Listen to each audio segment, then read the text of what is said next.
Di video kali ini, gua akan bahas 7 pertanyaan yang sering ditanyakan ke gua di berbagai sosmed. Kita langsung mulai aja ke pertanyaan yang pertama.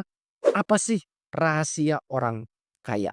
Apakah betul ada rahasia yang memang tidak diketahui oleh orang lain untuk jadi kaya? Apakah ada jalan pintas untuk jadi kaya? Apakah memang ada sesuatu? Nah, jawabannya dari gua, sebenarnya jadi kaya itu tidak ada rahasia, ya. Jadi kalau ada orang bilang, "Oh, ini rahasia untuk jadi kaya bla bla bla." Ya mungkin dia lagi berusaha menjual sesuatu, tapi untuk jadi kaya itu tidak ada rahasianya. Tapi ada kunci. Kuncinya satu, jadilah lebih baik dibanding orang lain. Nih, gua kasih contoh.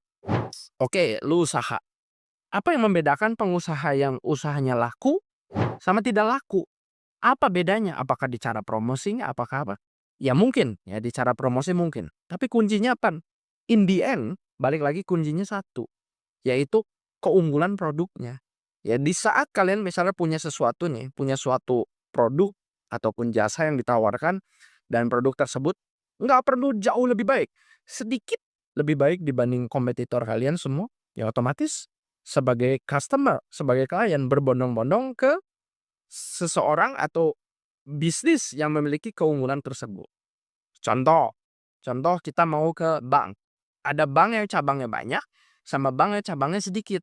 Otomatis orang lebih suka ke yang cabangnya banyak, ya. Ya mungkin kalau di era digital sekarang udah lebih mudah. Tapi kalau di zaman dulu misalnya, di mana belum ada internet banking, mobile banking, kalau kita mau bertransaksi harus datang ke cabang kan. Otomatis orang pilih ke yang cabangnya banyak. Nah, sama. Contoh, contoh apa lagi nih? Kita HP, ya HP. Kenapa orang mau membeli misalnya iPhone? Ya orang ada yang bilang kan buat gaya-gayaan, buat gengsi dan lain-lain. Tapi enggak. Kebanyakan orang membeli iPhone itu karena kameranya sedikit lebih bagus dibanding kompetitornya. Nah, karena sedikit lebih bagus itu loh, orang berbondong-bondong ngambil yang terbaik dong. Siapa yang mau beli sesuatu yang bukan terbaik? Misalnya ada 2 produk harganya mirip-mirip, satu lebih bagus sedikit aja dibanding yang lain, ya pasti orang berbondong-bondong ke yang lebih bagus. Nah itu kuncinya kalau mau jadi kaya, lebih baik dibanding orang lain, nggak perlu banyak-banyak, sedikit lebih baik dibanding kebanyakan orang. Udah itu, udah cukup itu untuk orang bisa jadi kaya. Nah itu, ya itu rahasianya sebenarnya.